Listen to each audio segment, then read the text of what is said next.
Chapter 9, Exemplary in Habit, Deportment, and Dress, a high and elevating work. The canvassing work is God's means of reaching many that would not otherwise be impressed with the truth. The work is a good one, the object high and elevating, and there should be a corresponding dignity of deportment. The canvasser will meet men of varied minds. He will meet those who are ignorant and debased and can appreciate nothing that does not bring them money. These will be abusive, but he should not heed them. His good nature should never fail. He should take a cheerful, hopeful view of every perplexity. He will meet those who are bereaved, disheartened, and sore, and wounded in spirit. He will have many opportunities of speaking to these kind words, and words of courage, hope, and faith. He may be a wellspring to refresh others if he will, but in order to do this he must himself draw from the fountain of living truth. Volume 5, page 405. Dangerous to do careless work. Well may everyone feel an individual responsibility in this work. Well may he consider how he may best arrest the attention, for his manner of presenting the truth may decide the destiny of a soul. If he makes a favorable impression, his influence may be to that soul a savor of life unto life, and that one person enlightened in regard to the truth may enlighten others. Therefore it is dangerous to do careless work in dealing with minds. Volume 5, page 405. Need of energy and enthusiasm. Among the people professing present truth there is not a missionary spirit corresponding with our faith. The ring of the true gold in character is wanting. Christian life is more than they take it to be. It does not consist in mere gentleness, patience, meekness, and kindliness. These graces are essential, but there is need of courage, force, energy, and perseverance also. Many who engage in the work of canvassing are weak, nerveless, spiritless, easily discouraged. They lack push. They have not those positive traits of character that give men power to do something, the spirit and energy that kindle enthusiasm. The canvasser is engaged in an honorable business, and he should not act as though he were ashamed of it. If he would have success attend his efforts, he must be courageous and hopeful. Cultivate active virtues. The active virtues must be cultivated as well as the passive. The Christian, while he is ever ready to give the soft answer that turneth away wrath, must possess the courage of a hero to resist evil. With the charity that endureth all things, he must have the force of character which will make his influence a positive power for good.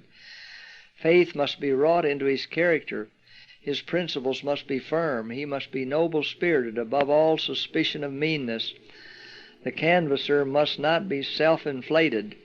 As he associates with men, he must not make himself conspicuous, talking of himself in a boastful way, for by this course he would disgust intelligent, sensible people. He must not be selfish in his habits, nor overbearing and domineering in his manners. Employ tact. Very many have settled it in their minds that they cannot find time to read 1 in 10,000 of the books that are published and put upon the market, and in many cases when the canvasser makes known his business, the door of the heart closes firmly. Hence the great need of doing his work with tact and in a humble, prayerful spirit. He should be familiar with the Word of God and have words at his command to unfold the precious truth and show the great value of the pure reading matter he carries. Volume 5, page 404 and 405. Honesty and integrity. The worker who has the cause of God at heart will not insist on receiving the highest wages. He will not plead, as some of our youth have done, that unless he can make a stylish and elegant appearance and board at the best hotels, he will not be patronized. What the canvasser needs is not the faultless apparel or the address of the dandy or the clown, but that honesty and integrity of character which is reflected in the countenance. Kindness and gentleness leave their impress upon the face, and the practiced eye sees no deception, detects no pomposity of manner. A large number have entered the field as canvassers with whom premiums are the only means of success. They have no real merit as workers. They have no experience in practical religion. They have the same faults, the same tastes and self-indulgences that characterized them before they claimed to be Christians. Of them it may be said that God is not in their thoughts. He has no abiding place in their hearts. There is a littleness, an earthliness, a debasement in their character and deportment that testifies against them that they are walking in the way of their own hearts and in the sight of their own eyes. They will not practice self-denial, but are determined to enjoy life. The heavenly treasure has no attractions for them. All their tastes are downward, not upward. Friends and relatives cannot elevate such persons, for they have not a mind to despise the evil and choose the good. Volume 5, page 402. Chaste, meek, temperate. Canvassers need self-culture and polished manners, not the affected and artificial manners of the world, but the agreeable manners that are the natural result of kindness of heart and a desire to copy the example of Christ.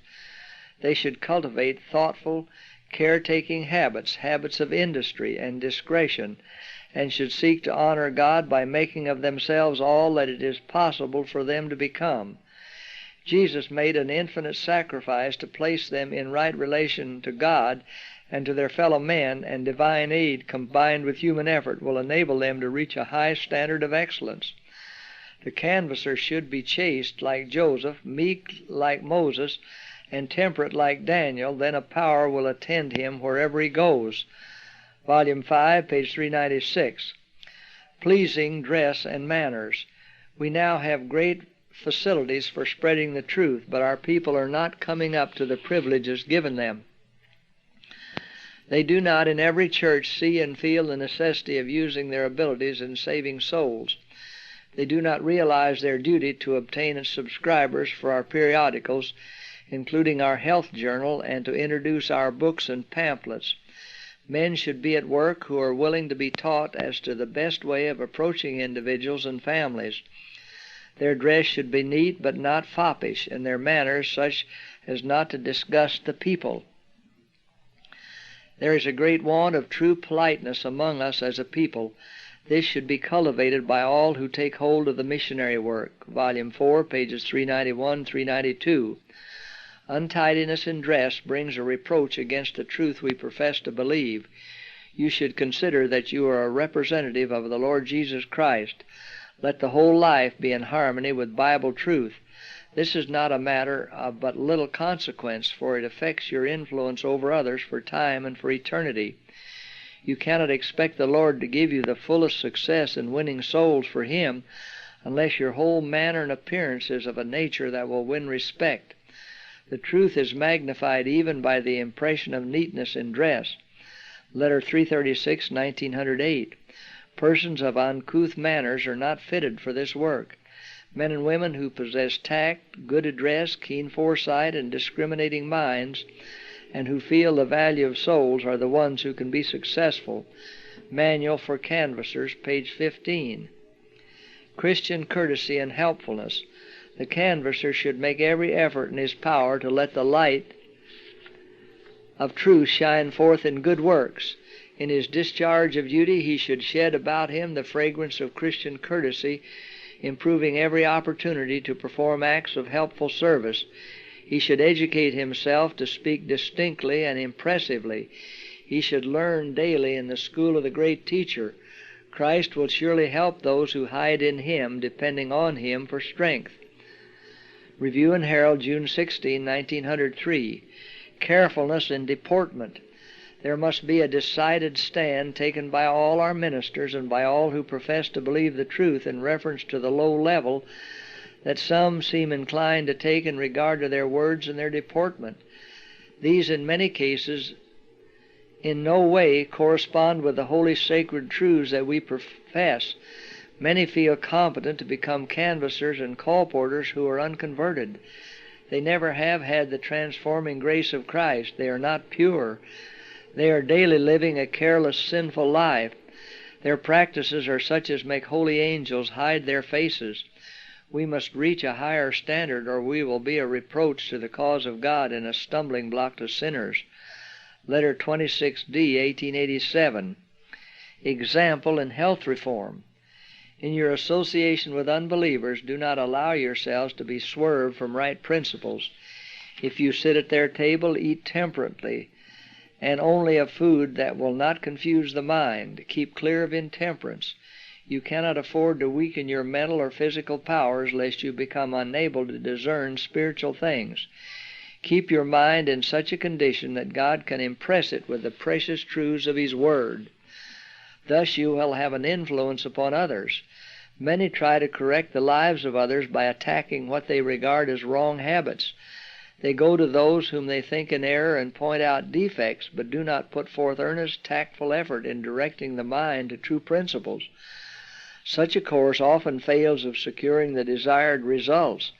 In trying to correct others, we too often arouse their combativeness and thus do more harm than good. Do not watch others in order to point out their faults or errors. Teach by example. Let your self-denial and your victory over appetite be an illustration of obedience to right principles. Let your life bear witness to the sanctifying, ennobling influence of truth. Volume 6, page 336 and 337. The graces of the Spirit. God in His great love is seeking to develop in us the precious graces of His Spirit. He permits us to encounter obstacles, persecution, and hardships not as a curse, but as the greatest blessing of our lives. Every temptation resisted, every trial bravely borne gives us a new experience and advances us in the work of character building. The soul that through divine power resists temptation reveals to the world and to the heavenly universe the efficiency of the grace of Christ. Mount of Blessing, pages 170 and 171. Personal atmosphere. Every soul is surrounded by an atmosphere of its own. An atmosphere, it may be, charged with the life-giving power of faith, courage, and hope, and sweet with the fragrance of love, or it may be heavy and chill with the gloom of discontent and selfishness, or poisonous with the deadly taint of cherished sin. By the atmosphere surrounding us, every person with whom we come in contact is consciously or unconsciously affected. Christ's Object Lessons, page 339. Character is power.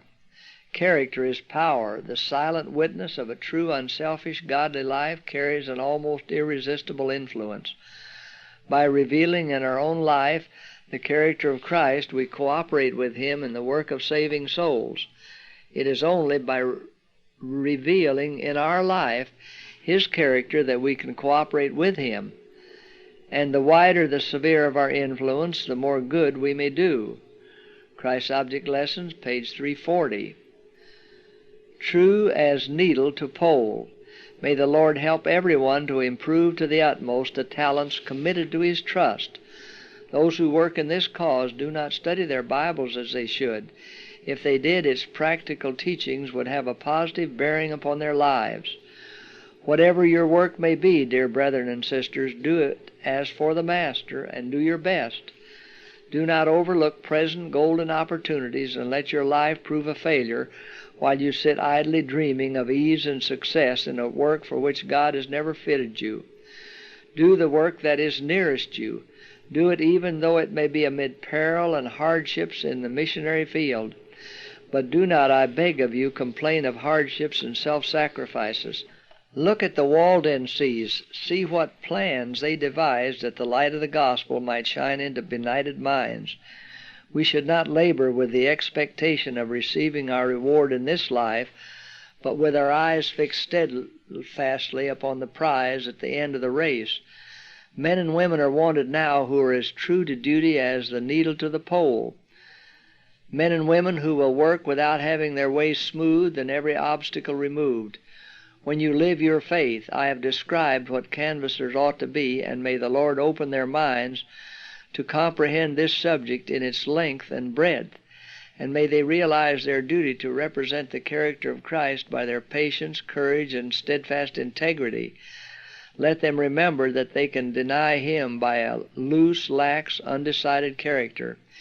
Young men, if you take these principles with you into the canvassing field, you will be respected, and many will believe the truth you advocate because you live your faith.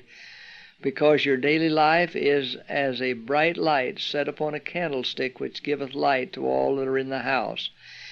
Even your enemies, as much as they war against your doctrines, will respect you, and when you have gained this much, your simple words will have a power and will carry conviction to hearts.